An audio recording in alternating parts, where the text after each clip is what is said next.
asombrosa relacionado con profecías de los últimos tiempos, porque los Houthis precisamente lo que intentan hacer es cerrar el Mar Rojo. Y si vemos el mapa actualmente, podemos ver que Sudán y Etiopía, ¿verdad?, casi están abajo de Egipto, con frontera con el Mar Rojo.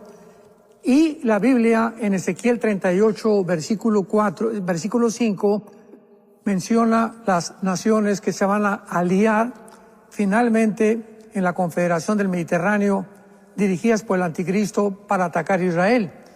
Y se encuentran precisamente en el versículo 5 de Ezequiel 38, Cus y Fut, que son las naciones que están al norte de África, que son exactamente Sudán y Etiopía. Así que, de alguna forma, no sé cuánto tiempo va el presidente Trump a tratar de detener este avance de esta amenazadora Agenda 2030, el globalismo, que ya la Unión Europea está imponiendo también ya en toda Europa, casi como una dictadura global, para que podamos entender hasta dónde va a llegar este avance y cuándo va a ser detenido. Pero los Houthis que están en Yemen, que son financiados por Irán, pues no van a detenerse, porque el Mar Rojo es estratégicamente algo que puede afectar y vulnerar todo el recorrido del petróleo que sale de ahí hacia todas las demás naciones. Así que tanto el Golfo Pérsico como el Mar Rojo son dos áreas en el Golfo Pérsico que lo controla Irán, aunque hay naves de Estados Unidos ya que ha mandado Trump, y ahora el Mar Rojo, pero son dos puntos geográficos estratégicos, principalmente, que amenazan en los próximos años al mundo occidental en relación con el petróleo. Sí, impresionante. Y bueno, antes pasaba un mes o 2 meses antes de escuchar algún tipo de noticia relevante. Ahora como que todas las semanas estamos escuchando algo nuevo y diferente. Pero bueno, este tema, Roger, está interesante el día de hoy. Así es, la vida en la eternidad que el pastor Alducin ha compartido con nosotros el día de hoy. Como siempre él tan gentilmente lo hace, ha enviado un documento que quiere que todos ustedes lo puedan tener a mano y a disposición para que lo descarguen, más 1-469-781-1000 en descargas. Ahí le va a aparecer la opción, y la primera que aparece, la vida en la eternidad, ese es el documento que usted debe, pues, descargarlo, compartirlo, imprimirlo como guste. Si lo puede tener ahí también en la computadora de forma digital y seguir toda la conversación que el pastor Alducin tiene para el día de hoy. Esto es como una clase. Bueno, igual siempre tener al pastor Alducin es como recibir estas clases, ¿verdad?, de escatología, pero muy claro como él nos está poniendo este panorama para quienes les gusta el estudio del fin de los tiempos. Pastor Alducin, porque aquí ya usted pone un preámbulo, o más bien, ¿verdad?, una comparación muy bonita acerca de lo que es el milenio, la eternidad, las diferencias. Siempre surgen muchas preguntas al respecto, Pastor Alducin, así que pues empezar a definir un poquito con referencia a esto, ¿verdad?, que las diferencias entre lo que uno puede establecer como lo que es el milenio y lo que es la eternidad, para entrar en materia, Pastor Alducin. Sí, es muy importante también que podamos recordar que Dios tiene un plan cronológicamente determinado, definido, desarrollado de la historia. O sea, lo que ha sucedido en la historia desde el huerto del Edén hasta el final en el libro de Apocalipsis no es coincidencia. O sea, todos los eventos, las revoluciones, los golpes de Estado, los imperios mundiales, principalmente afectando alrededor de la zona de Israel, tienen el propósito de mostrarnos a nosotros el plan de Dios. El plan de Dios es bueno, es agradable, es perfecto, y nada lo va a impedir que se lleve a cabo. Y dentro de este plan de Dios encontramos el primer patrón en Génesis, con los 6 días de la creación. Y el séptimo, ¿verdad?, que fue el día de descanso. Entonces, Dios establece un patrón de 7 días y le da a Israel 6 días de trabajo por uno de descanso, las 7 fiestas de Israel. Encontramos el número 7 por toda la Biblia, 7 espíritus, 7 juicios, 7 trompetas, etcétera, etcétera. Entonces, este patrón que nos muestra que el universo, ¿verdad?, en el que vivimos nosotros dentro de la dimensión de nuestro tiempo, no va a durar más de 6,000 años.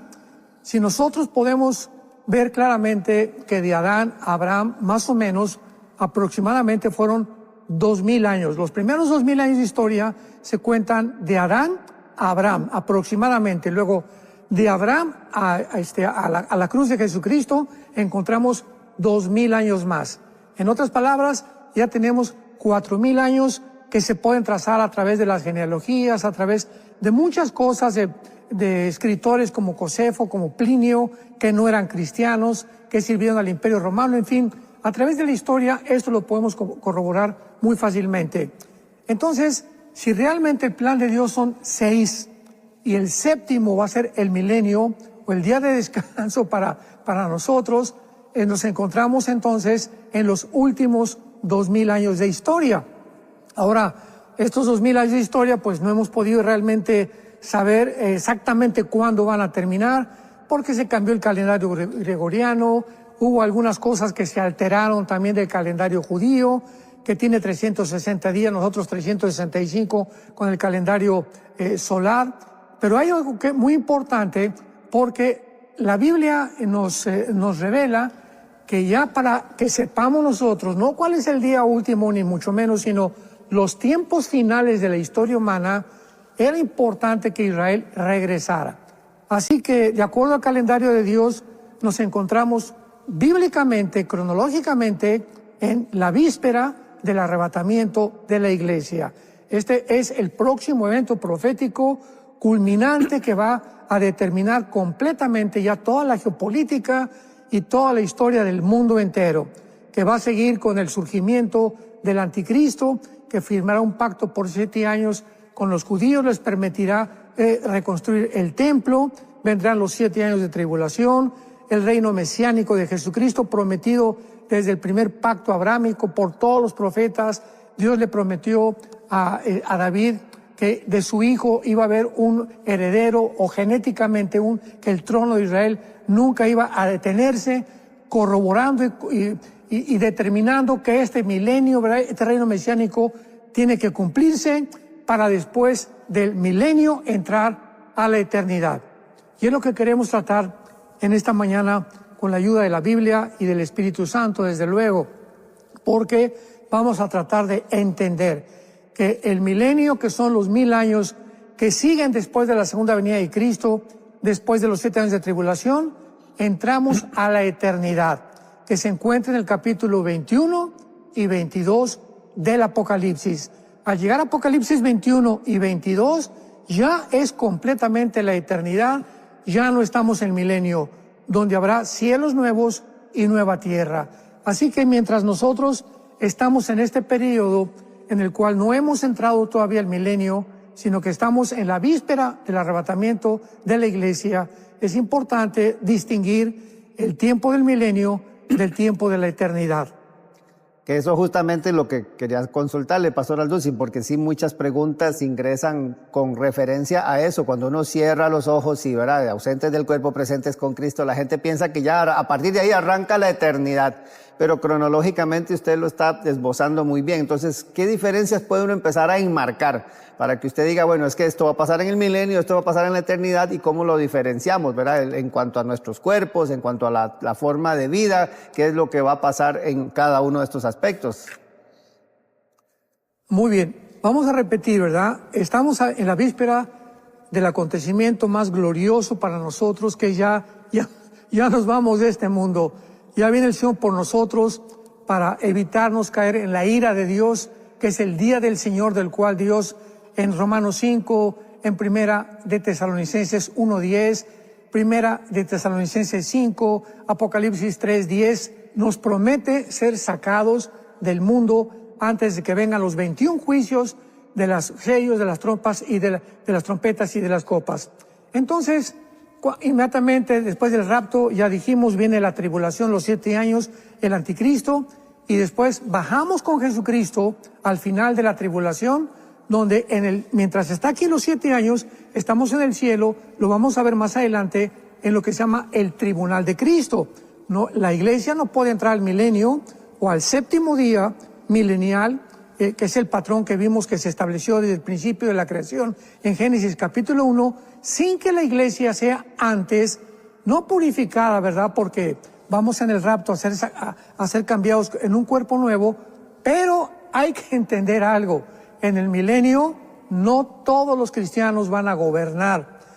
En el milenio va a haber cristianos que van a ser reyes, que van a ser coroneles, van a ser tenientes, cabos, y va a haber soldados rasos también. O sea, es impresionante la forma como está organizado estos 1000 años, o el reino mesiánico de Cristo, donde Él será el rey totalmente, y vamos a ver en Ezequiel 37 y Ezequiel 34 que el rey David será el vicepresidente del reino milenial de Jesucristo. Pero la principal diferencia es que al entrar al milenio, o sea, después de la tribulación y después de que el mundo estuvo a punto de autoextinguirse con la última guerra mundial, va a haber pecado todavía en el milenio, por lo cual Cristo va a tener que gobernar, se dice la Biblia, con vara de hierro. Por ejemplo, dice Apocalipsis 3, versículo 26, a la iglesia de Teatira: al que venciere y guardare mis obras, yo le daré autoridad sobre las naciones. O sea, está hablando del milenio, y las regirá con vara de hierro, serán quebradas como vaso de alfarero, como yo también lo recibí de mi Padre. O sea, Cristo está prometiendo a la iglesia de Teatira que los que venzan en el tiempo milenial, porque aquí lo dice claramente que es el tiempo del milenio, porque va a ser gobernado con vara de hierro, va a haber muchos vencedores cristianos maduros que cuando entramos a la otra vida realmente respondieron y vivieron, fueron fieles hasta la muerte. Y lo vuelvo a repetir en el capítulo 12 del Apocalipsis, en la profecía de la señal de la mujer y del dragón de Satanás. Dice Apocalipsis 12, versículo 5, y ella dio a luz, está hablando de Israel, a un hijo varón, que regirá con vara de hierro a todas las naciones, y su hijo fue arrebatado para Dios y para su trono. Aquí se vuelve a profetizar que cuando Cristo naciera, ¿verdad?, iba a regresar para gobernar con vara de hierro. En su primera venida vino manso y humilde de corazón. En el tiempo del milenio va a tener que usar castigos durante el milenio, porque, repito, va a haber pecado de las personas que entraron del mundo. Cuando venga Jesucristo en la segunda venida, va a haber sobrevivientes. Entonces, esos sobrevivientes que van a entrar al milenio van a entrar con cuerpos no glorificados. Es lógico. Entonces, durante el milenio tendrán la oportunidad de poder recibir a Cristo, de convertirse. Va a haber una gran cosecha en el milenio también, pero al mismo tiempo, muchos de estos sobrevivientes que van a entrar al milenio sin cuerpos glorificados van a encabezar la final rebelión como Apocalipsis 20, que se llama también otra guerra de Gog y Magog, donde mientras Satanás está atado, será desatado al final del milenio y dirigirá a este grupo de sobrevivientes que no quisieron durante el milenio convertirse para iniciar la final rebelión del mundo. Entonces, básicamente, es importante que podamos distinguir el milenio del tiempo eterno, porque lo vamos a ver más adelante. El tiempo eterno ya no habrá maldición, ya no habrá muerte, ya no habrá guerras, ya no habrá dolor, ya no habrá absolutamente nada. Pero en el milenio va a haber características muy diferentes al tiempo o al estado eterno. Recordar que estamos trabajando, el pastor Alducin compartió un documento muy importante de todas estas notas que él está hablando, con versículos bíblicos y todo, que usted lo puede descargar totalmente gratuito al +1 469 781 1000. La información está en pantalla y ahí en descargas es el menú que le aparece ahí con el asesor virtual. La primera opción, ¿verdad?, de la vida a la eternidad es la que el pastor Alducin está compartiendo hoy. Y recordar que también a partir de mañana este programa estará ya puesto ahí en las plataformas de Enlace Plus, para que usted también lo pueda ver, analizar y estar ahí tomando nota de todo lo que el pastor Alducin está compartiendo con nosotros el día de hoy. Pastor Alducin, usted también, hablando dentro de todo este espacio del milenio como tal, en el documento, que Dios no destruirá completamente al mundo. Entonces, todo lo que va a suceder, ¿verdad? En cuanto al ser humano y todo, para ampliar un poquito más de este tema, Pastor Aldocino. Sí, ahora, esto es muy importante, Roger, porque en el capítulo 3 de los Hechos capítulo 3, versículo 19, encontramos este mensaje de los apóstoles, donde claramente se vuelve otra vez a diferenciar el tiempo del milenio del tiempo de la eternidad, indicando y describiendo aquí los apóstoles claramente de qué se trata el reino milenial. Hechos 3, versículo 19, y dice: así que arrepiéntanse y conviértanse para que sean borrados vuestros pecados, para que vengan de la presencia del Señor tiempos de refrigerio, o sea, tiempos de descanso. Y Él envía a Jesucristo, que os fue antes anunciado, a quien de cierto es necesario que el cielo reciba hasta los tiempos de la restauración de todas las cosas. Subraya eso en tu Biblia: hasta los tiempos de la restauración de todas las cosas de que habló Dios por boca de sus santos profetas y que han sido desde tiempo antiguo. Esta palabra restauración es la palabra aportakatasis en el griego, que significa restitución a su estado original. Entonces, en el tiempo del milenio va a haber una restauración. Y vamos a usar este ejemplo para poder ilustrarlo. Tú compras un coche, lo sacas de la agencia y la palabra es nuevo. O sea, es un carro nuevo que nunca has tenido un choque ni mucho menos. ¿Qué pasa cuando ese carro lo chocas y lo vuelves a llevar al mecánico para que te lo vuelva a arreglar? Bueno, la primera vez salió de la fábrica completamente sin ningún rasguño, etcétera, etcétera.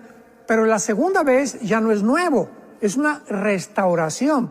Por ejemplo, aquí en Estados Unidos, cuando tú compras un carro o rentas un carro, tienes el VIN, o lo que se llama la identificación personal del vehículo. En el vidrio está escrito un número como de 7, 8 números y letras. Entonces, cuando tú lo llevas a vender ese vehículo aquí en Estados Unidos, ahí está todo tu registro del carro. Y haz de cuenta que tú compraste un vehículo hace 6 meses, pero lo chocaste, ya te lo arreglaron, ya nadie se da cuenta. En México así le hacen, ¿verdad? Lo tratan de disfrazar de la mejor manera, pero aquí en Estados Unidos eso no puedes engañar al gobierno, porque inmediatamente en el BIN aparece cuándo fue restaurado el carro. Entonces la persona que va a comprar un carro usado en Estados Unidos ya sabe si fue chocado, si no fue chocado o cuántas reparaciones le hicieron. Fue restaurado. Entonces esto es lo que es el milenio. Es una restauración, porque va a haber pecado todavía, pero la restauración, ¿en qué va a consistir? Bueno, en el estado del milenial va a haber todavía agua, va a haber animales, aunque no van a tener la fiereza que tenían en el tiempo en el que vivimos nosotros. Durante el reino milenial habrá naciones que van a estar dependiendo de Jesucristo, etcétera, etcétera. Entonces es un tiempo de restauración. En el tiempo eterno, en el estado eterno, Apocalipsis 21 y 22, ya no hay maldición, ya no hay pecado, ya no hay absolutamente nada. Pero en el milenio se restaurará la tierra, porque Dios le prometió en el primer pacto abrámico, capítulo 12 del Génesis, a Abraham, que en él serían benditas las naciones, previendo Dios, dice Pablo en Gálatas, de que Dios iba a justificar por la fe a los gentiles. Le promete a Abraham en el pacto abrámico que en él serían benditas todas las naciones. O sea, que vendría a través de la fe la justificación final, no por la ley, sino por la fe. Dios nos declararía justos a todos los seres humanos. Pero ahí en este pacto abrámico, que es incondicional, oigamos esto, es incondicional, o sea, se tiene que cumplir, la tierra le pertenece a Israel. Y mientras nosotros estemos aquí bajo un mundo en donde ya Cristo no tarda en venir, no va a poder Israel apoderarse de toda la tierra prometida en Génesis 15 a Abraham. Será hasta el reino milenial. Entonces, en el reino milenial, Israel se apoderará de toda aquella promesa que Dios le hizo a Abraham. Lo que quiero decir finalmente es que la promesa a Israel jamás se puede anular. O sea, forzosamente Dios tiene que cumplir su promesa. Por eso no podemos descartar a Israel de la Biblia, de que ya Dios terminó con Israel, de que ya no hay promesas para Israel, que la iglesia ha tomado la posición de Israel, la famosa teología del reemplazo. Esto es una barbaridad escatológica y bíblicamente, históricamente, porque Dios ha prometido, y si no cumple lo que promete Dios, pues sería el carácter de Dios el que quedaría completamente en sospecha. Aquí hace usted un par de preguntas dentro de todo este análisis, Pastor Alducin, ahora que está hablando usted de este tiempo de restauración. Entonces, ¿qué de nosotros, verdad? ¿Qué es lo que va a sobrevivir del fuego purificador y qué será destruido, verdad? ¿Qué es lo que será reconocido en nosotros para entender esto, Pastor Alducin? Claro, vayamos a 1 Corintios capítulo 3 y veamos lo siguiente. Porque aquí pues sabemos que hay diferentes aspectos y diferentes perspectivas en cuanto a la escatología bíblica del rapto, ¿verdad? Si es pretribulacional, si es a la mitad, si es posttribulacional, el amilianismo, etcétera, etcétera. Son perspectivas diferentes, con lentes diferentes, que con diferentes hombres de Dios también, ¿verdad? Han observado y han escrito de diferente forma. No, pues el amilianista, por ejemplo, no creía nada en Israel, no cree en ninguna promesa, no cree en el milenio, no cree en el rapto, no cree en nada. O sea, esto es una barbaridad dentro de la escatología bíblica, ¿verdad? Pero en fin, ¿verdad? Son hermanos de nosotros. Y más que nada es el amor. Yo no quiero en este momento agredir a nadie, mucho menos estoy tratando de explicar para que tú sepas cómo pensamos diferentes cristianos. El pretribulacionismo es que la iglesia no va a pasar por la tribulación, y otros que a la mitad, que solamente seremos rescatados de la ira de Dios. Y si tú eres post-tribulacionista, pretribulacionista o milenista, ¿verdad? Somos hermanos porque son doctrinas no esenciales para la salvación. Entonces nos soportamos unos a otros, pero hay que seguir estudiando para poder entender claramente, porque no puede haber tres verdades, no puede haber cuatro posiciones, puede haber la intención, pero finalmente tiene que haber una sola verdad. ¿Viene Cristo antes o no viene Cristo antes? ¿Viene Jesús, es una venida o son dos venidas? Israel ya no tiene nada que ver, o Dios no ha perdido su desarrollo con Israel. Entonces tenemos que estar muy atentos a esto. Entonces cuando venimos nosotros a 1 Corintios capítulo 3, encontramos lo siguiente. Aquí se menciona que cuando nosotros muramos, pongamos mucha atención, vamos a pasar por un tribunal que se llama en la Biblia el tribunal de Jesucristo. Y esto significa que cuando tú y yo muramos, mientras los 7 años de tribulación se encuentran aquí en la tierra, la iglesia estaremos en el cielo. Si no es así, ¿cuándo va a ser este tribunal? No puede ser aquí en la tierra, ni puede ser en el milenio. Al milenio tenemos que bajar ya la iglesia completamente designados, quiénes son los generales, quiénes van a ser los coroneles, quiénes van a reinar con Cristo, etcétera, etcétera. Vamos a venir ya definidos en cuanto a la posición de autoridad que vamos a tener. Todo esto se va a definir en el cielo, en el tribunal de Cristo. Escuchemos las palabras del apóstol Pablo, 1 Corintios capítulo 3, versículo 10. Conforme a la gracia de Dios que me ha sido dada, yo como perito arquitecto puse el fundamento, otro edifica y otro encima, pero cada uno mire cómo sobreedifica. Porque nadie puede poner otro fundamento que el que está puesto, que es Jesucristo. Muy bien. Y de ahí en adelante, escuchemos lo que dice Pablo. Y si sobre este fundamento alguno edificare oro, plata y piedras preciosas, madera, heno y hojarasca, la obra de cada uno se hará manifiesta, porque el día la declarará. Hay que ver de qué día está hablando Cristo. Porque por el fuego se revelará, y la obra de cada uno, sea cual sea, el fuego la probará. Si permaneciere la obra de alguno que sobreedificó, recibirá recompensa. Si la obra de alguno se quemare, él sufrirá pérdida, si bien él mismo será salvo, aunque así como por fuego. Es lógico que las recompensas Dios no nos las va a dar en esta vida. Dice Pablo en 2 Corintios 4, porque yo estoy listo a ser sacrificado, por lo cual ya me está esperando la corona de la vida, la cual Dios dará a los que esperan en Él también, o a los que anhelan su venida. Hay 5 coronas en el Nuevo Testamento que se le promete a los creyentes. No nos da tiempo de algún otro estudio, analizaremos las 5 coronas, pero claramente este pasaje tenemos que ubicarlo en el tiempo. Este tiempo no puede ser el que actualmente estamos viviendo, tiene que ser completamente en el cielo. Entonces, en el cielo vamos a ser probados. También lo dice Romanos 14:10, apúntalo, porque todos estaremos en el tribunal de Cristo. Esta palabra tribunal es la palabra griega bema, con B de burro. Y el bema es la palabra que el apóstol Pablo usó porque en las Olimpiadas griegas, cuando venían el ganador de los 100 metros libres y el de las 500 metros, el del maratón, el de la garrocha, los vencedores subían a un montículo en Atenas que se llamaba el bema. Y ahí estaban los jueces. Y al subir el campeón de los 100 metros, de los 500 metros, etcétera, etcétera, le ponían una corona alrededor. Una corona que se le echaba a perder a las 3 semanas. Pero este bema es algo parecido donde vamos a ser nosotros juzgados en el cielo. Ya no por la salvación, porque Juan 5:24 dice, cualquiera que me oye y crea que me envió, no vendrá condenación. Romanos 8:1, no hay ninguna condenación para el que está en Cristo Jesús. Pero ¿qué es lo que va a ser juzgado en este tribunal mientras estamos en el cielo? Antes de bajar al milenio, nuestras obras, porque dice la Biblia que nuestras obras van a permanecer.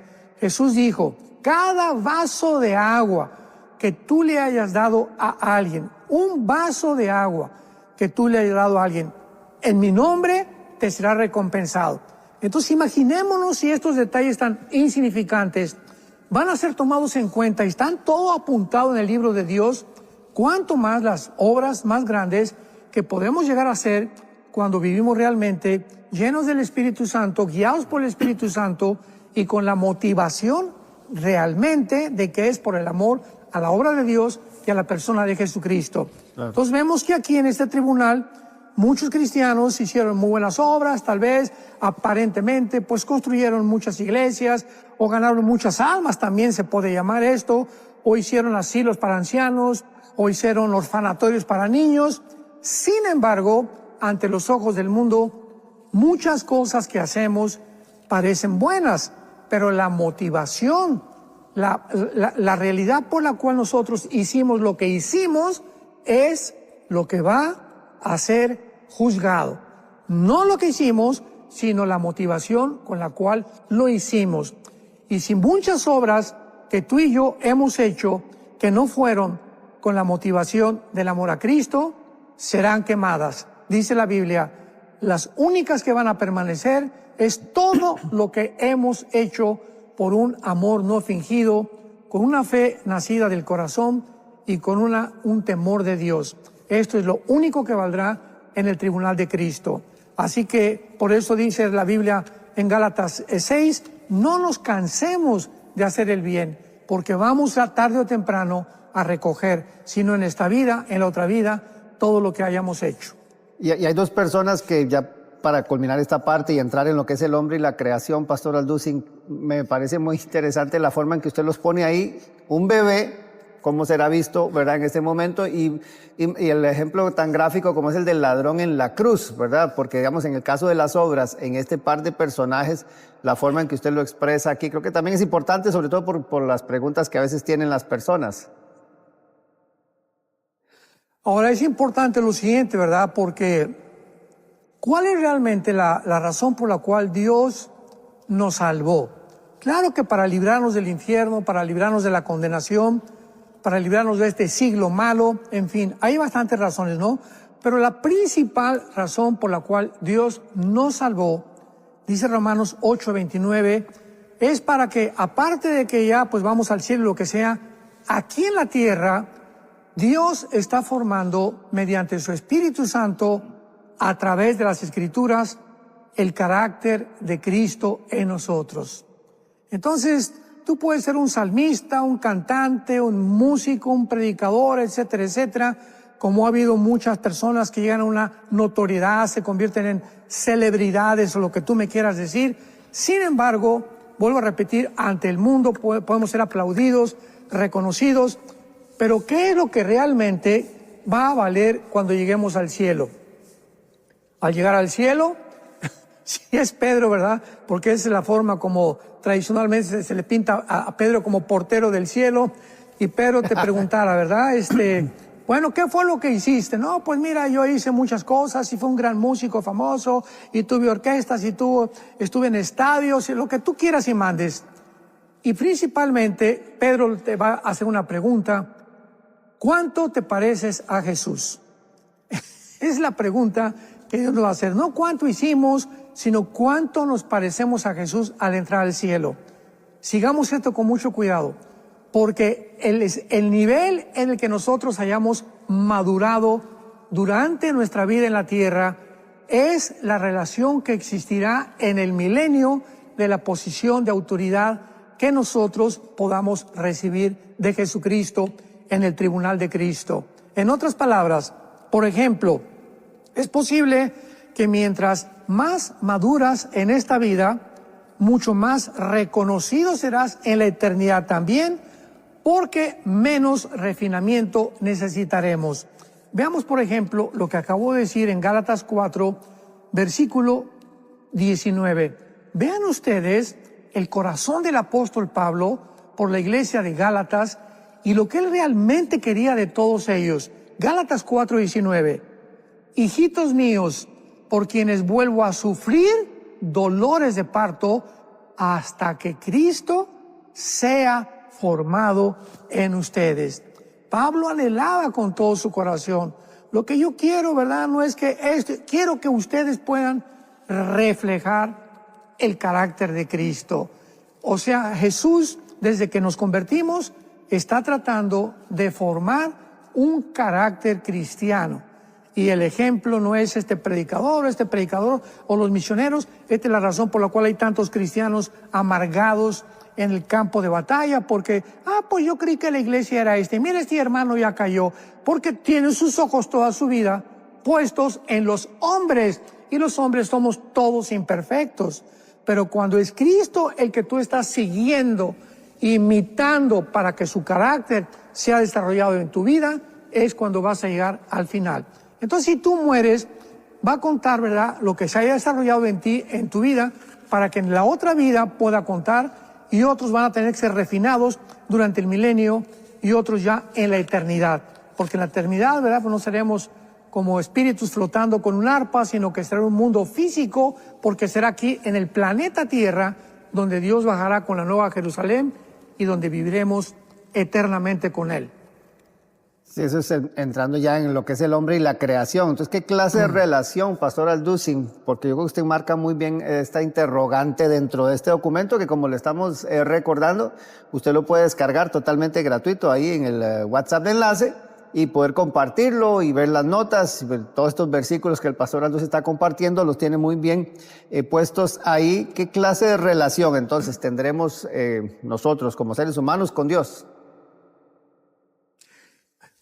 Desde el principio de la creación, ¿qué vemos en el huerto del Edén?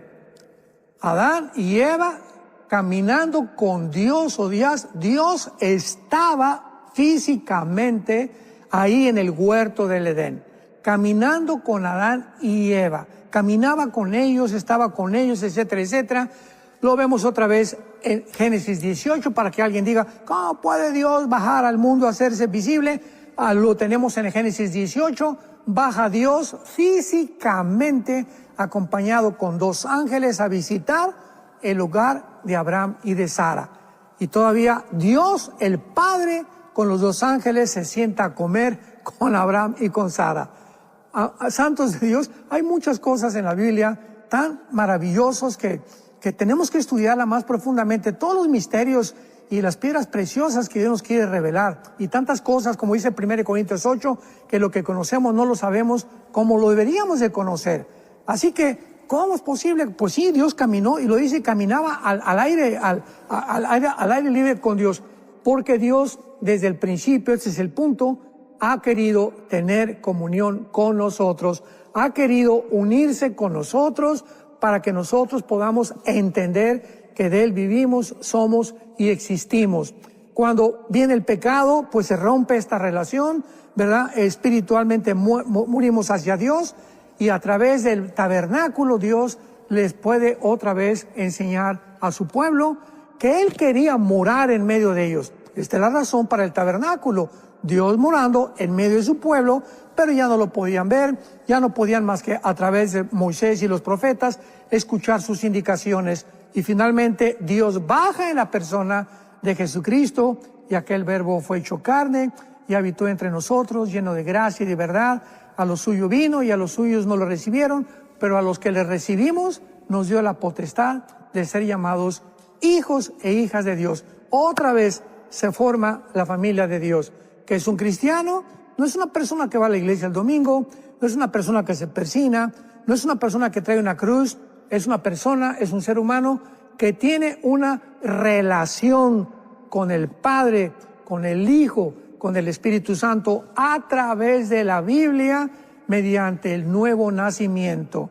Entonces, este es realmente el final de Dios para con nosotros, que vivamos con Él, que entendamos que el cristianismo es una relación personal, viva, orgánica, dinámica con alguien que vive, que se llama Jesucristo. Y la pregunta que te quiero hacer de una forma ya casi final es: ¿cuánto tiempo pasas diario con Dios? Tenemos un día de 24 horas y tenemos 16 horas de trabajo y 8 horas de dormir. De estas 16 horas de que te levantas, pregúntatelo con toda sinceridad: ¿cuántos minutos diarios le dedicas a Dios? O haz un examen a la semana. En esta semana, ¿cuánto tiempo le dediqué a Dios? El lunes 15 minutos, llegué a los 15 minutos en la palabra y en oración. El martes 5 minutos, pero haz un recorrido para que te des cuenta en qué nivel de madurez espiritual te encuentras. Porque nuestra madurez espiritual se mide no por los muchos dones que tenga o por los muchos talentos, se mide por el tiempo en el que Cristo está siendo formado dentro de nosotros, a través de nuestra relación personal todos los días con Él. Y esa es la base de todo, ¿verdad, Pastor Alducin? Yo creo que es lo más importante, entender esa conexión con Él. Es uno como cristiano, no puede ser uno cristiano si no fuera por esa relación constante con Él. Y el punto 2, Pastor Alducin, otra interrogante que usted plantea aquí en el documento que ha compartido el de hoy, nuestra relación con otras personas en la eternidad. Ya entendemos que obviamente nuestra relación con Dios es lo prioritario, pero surgen muchas interrogantes y qué bueno que usted lo plantea aquí también, cómo es nuestra relación también con todo lo que vamos a ver allá, con quienes vamos a compartir en la eternidad. ¿Cómo va a ser esta relación, Pastor Alducin? Claro, es interesante que en Eclesiastés, el libro que Salomón escribió, 3, versículo 11, Eclesiastés capítulo 3, versículo 11, dice la Biblia: Dios todo lo hizo hermoso en su tiempo y puso la eternidad en el corazón humano, sin que lleguemos todavía a entender la obra de Dios desde el principio hasta el final. Qué importante es que hace 3000 años el rey Salomón haya tenido la revelación de que la eternidad la llevamos dentro de nosotros. Es de la razón por la cual el ser humano, como decía el psicólogo vienés Sigmund Freud, es incorregiblemente religioso. Como el ser humano es un ser eterno, los conejos no lo tienen ni los changos, ni los orangutanes, ni ningún animal. El ser humano es un ser eterno. Este es el anhelo que tenemos de conectarnos con algo, y por eso siempre el ser humano, aunque no conozca a Dios, adora la luna, el sol, todos los indígenas tienen espíritus, tienen brujos, invocamos al dios Moloch, al dios Tlaloc, etcétera, etcétera. Pero el ser humano siempre está tratando de trascender su misma existencia, porque llevamos la eternidad. Y cuando encontramos a Jesucristo, nos conectamos con la verdadera eternidad, que es el Hijo de Dios. Ahora bien, es interesante, en el capítulo 37 del libro de Ezequiel, que la Biblia nos revela claramente que el rey David va a gobernar, y esto es una prueba indubitable, ¿verdad?, de que realmente Dios no ha acabado con Israel, que el propósito de Dios sigue siendo Israel. pero veamos lo que dice Ezequiel 37, versículo 24. Está hablando del milenio. Mi siervo David será rey sobre ellos. Ezequiel escribió mucho después de que David ya había muerto, para que no podamos confundir de que todavía David no había nacido. Está profetizando, David será rey sobre ellos y tendrán todos ellos un solo pastor. Andarán en mis preceptos, mis estatutos guardarán y los pondré por obra. Habitarán en la tierra que di a mi siervo Jacob, en la cual habitaron vuestros padres, y mi siervo David será príncipe de ellos para siempre. Aquí vemos que David tiene un puesto ya asignado en el reino milenial como pastor del pueblo de Israel.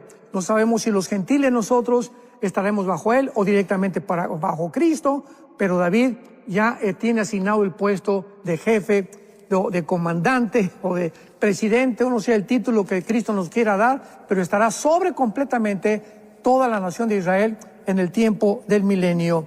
Y esto lo podemos ver también claramente en el capítulo 34 de Ezequiel, porque aquí mismo se nos vuelve a mencionar en el versículo 24, Ezequiel 34, 24. Yo Jehová seré por Dios, mi siervo David, príncipe en medio de ellos, yo Jehová he hablado y estableceré con ellos pacto de paz y quitaré de la tierra las fieras. Es el milenio y habitarán en el desierto con seguridad y dormirán en los bosques. Así que en el reino milenial finalmente encontramos estas características ya. Y cuando llegamos ya al capítulo 21 de Apocalipsis, capítulo 22, vi un cielo nuevo y una nueva tierra, porque el primer cielo y la primera tierra pasaron y el mar ya no existía más.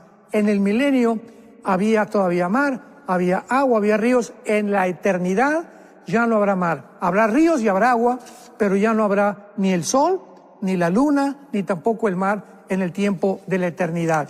Y finalmente dice el capítulo 22, me mostró un río limpio como cristal que salía del trono de Dios en medio de la calle, el árbol de la vida que produce 12 frutos.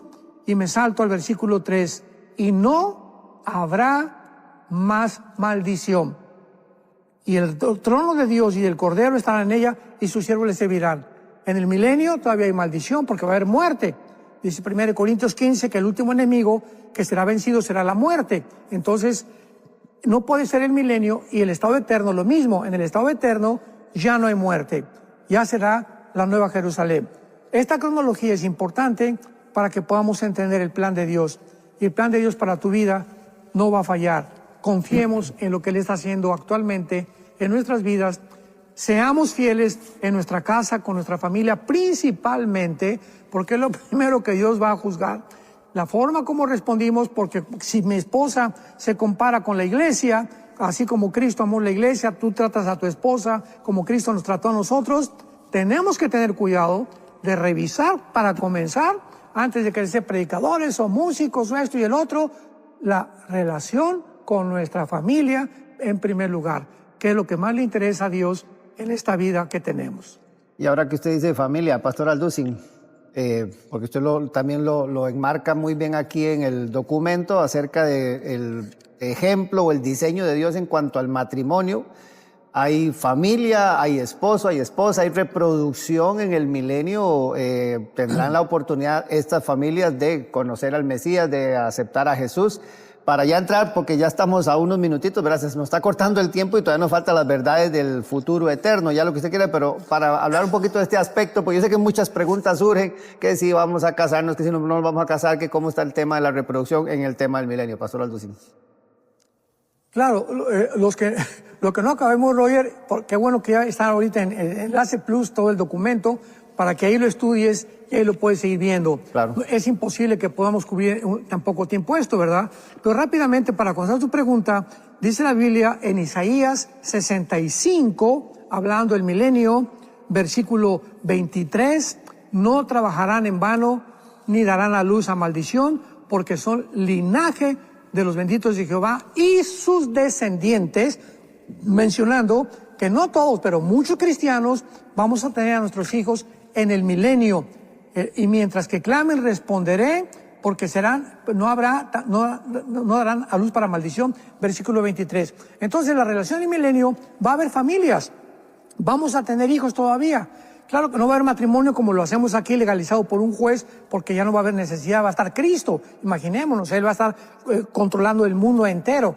Así que va a haber familias, va a haber amistades, porque Dios nos creó para ser seres sociales. Dice en Génesis 2 que Dios vio que no era bueno que el hombre estuviera solo. Una vez me preguntó, bueno, que no era suficiente que estuviera con Dios. Claro, pero al mismo tiempo Dios nos crea en un mundo donde necesitamos ser sociables, donde necesitamos tener relación con alguien, para que podamos nosotros juntos adorarle y servirle en espíritu y en verdad. Así es, y entonces entramos a la parte ya, cerrando lo que es lo que corresponde al documento, porque nos quedan unos 10 minuticos, las verdades de nuestro futuro eterno, Pastor Alducin, entonces para lo que es el cierre del documento. Así es, ¿verdad? Aun cuando ya en el milenio, ¿verdad? Vamos a hacer, Cristo dijo, mi verdadera familia son los que hacen la voluntad de mi Padre y me obedecen. Entonces en el milenio va a haber personas que no son de una forma sanguínea, hereditaria, que tengan mi sangre, o sea, aquí tenemos nuestros hijos de nuestra sangre, ¿verdad? Porque nuestros nietos que son de nuestra sangre, pero en el milenio no va a haber esta relación de hermanos, porque ahí dice la Biblia que ya ahorita en la iglesia somos hermanos y hermanas en Cristo, los que estamos bajo la sangre de Jesucristo, los que hemos nacido de nuevo, los que estamos y hemos sido justificados por la fe y no por la ley. Somos hermanos. Entonces aquí vamos a encontrar que muchas personas en nuestra iglesia, en tu iglesia, que tú conoces, estarán contigo en el mundo, y muchos de nuestros familiares que aquí vivieron con nosotros pueden ser hijos, esposo, que no se convirtieron en el milenio y en la eternidad, no tendrán absolutamente parte en cuanto a nuestra relación con ellos. Siguiendo aquí, las preguntas que están entrando, Roger, hay una conferencia anterior sobre la importancia de las profecías y también sobre este tema. ¿Cómo hacen las personas para bajarlo? Porque están preguntando por aquí.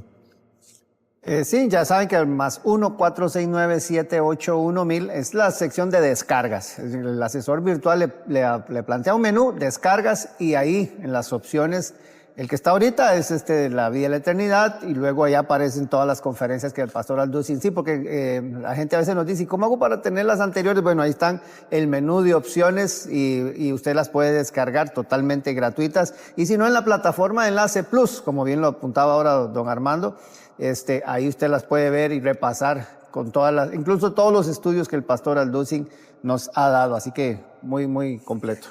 Le dicen aquí, vamos a ver, de Venezuela, John Carlos, dice, pastor, Dios lo siga bendiciendo, deseo saber si es verdad que en Estados Unidos le están colocando un chip a los inmigrantes para controlarlos, y si esto tiene que ver con el inicio de la marca de la bestia, porque hay un video que anda rondando. No, recordemos algo, ¿verdad? En el tiempo de las vacunas también decían que si la vacuna era la marca de la bestia. Yo les pregunté, ¿dónde era la vacuna? Era en el brazo. ¿Qué dice la Biblia? En Apocalipsis capítulo 13, versículo 15 al 18, que la marca de la bestia será aquí, merito, aquí, mero, aquí entre la ceja y ceja y en la mano derecha. Entonces, todos esos chips que se pusieron ya desde los años 70, 80, para poder avanzar la tecnología y el control, los carros ya tienen chips para localizarlos, los perros ya les ponen chips, no es nada absolutamente, no tiene que ver con la marca de la bestia, pero nos habla de este control que ya se está llevando a cabo, ¿verdad?, en el mundo, y que va a culminar con el control humano con la marca de la bestia. Brenda Rodríguez de Estados Unidos también dice, yo escucho mucho al doctor Alducin, pero tengo una pregunta, ¿cómo poder saber si estamos en una iglesia de doctrina santa? Porque hay mucha confusión y a veces me siento así, a veces no he asistido a la iglesia porque casi no hablan mucho de las profecías y es más de cantar y alabar por una hora. Bueno, dice el apóstol Pablo en el libro de Romanos, capítulo 12, versículo 1 y 2, presentemos nuestros cuerpos en sacrificio vivo, santo, agradable, que es el culto más racional hacia Dios. Y no nos conformemos a este siglo, sino renovemos por medio del entendimiento nuestra mente con la palabra de Dios. O sea, ¿cómo puedo saber con quién me voy a casar? ¿Cómo puedo saber si esta iglesia realmente es a la que Dios quiere que yo lleve a mi familia? ¿Cómo debo saber si esa casa la voy a comprar? En fin, todas estas preguntas son importantes porque hay consecuencias después de cada decisión que hacemos. Entonces dice en Romanos 12:2 el apóstol Pablo que cuando nosotros comencemos a meternos a la Biblia, a dejar que el carácter de Cristo comience a ser formado, en la medida en que tú vas madurando, vas a comprobar. No podemos comprobar antes de no tener contacto con la Biblia. En la medida en que nuestra relación con Cristo a través de la Biblia es continua, vamos a comprobar que la voluntad de Dios es buena, es agradable y es perfecta. Entonces, esta es la razón por la cual debemos saber si esa iglesia que vamos es buena o no es buena. Ahora, si yo no estudio la Biblia, ¿cómo puedo distinguir que lo que están enseñando es bíblico? Entonces necesitamos no solamente ir el domingo, sino también entre semana. Todas las iglesias tienen que tener estudios bíblicos entre semana. Y si no hay entre semana, o si mi iglesia entre semana no da estudios, yo tengo la responsabilidad, como dice Pablo en 1 Corintios 3, uno siembra, otro sobreedifica. Nosotros tenemos que sobreedificar sobre lo que oímos. Ahí estriba nuestra responsabilidad. Isaac Jacob Marín desde México dice cómo deberíamos orar, pedir por nuestra presidenta allá en México y sugiere que usted haga un video sobre la situación de México desde la perspectiva bíblica. Bueno, México no aparece en la Biblia, ¿verdad? Ni todo el continente americano no aparece en la Biblia. O sea, en la Biblia aparecen todas las naciones relacionadas con Israel, que es Medio Oriente, parte de Asia Menor, parte de Europa y parte del norte de África, pero México no aparece. Entonces tenemos que aquí generalizar. 1 Timoteo 2, del 1 al 4. Oremos por todos los gobernantes del mundo, tanto por el presidente de México como por el presidente de Estados Unidos. En fin, cada ciudadano de cada nación tiene la responsabilidad moral de orar por sus gobernantes.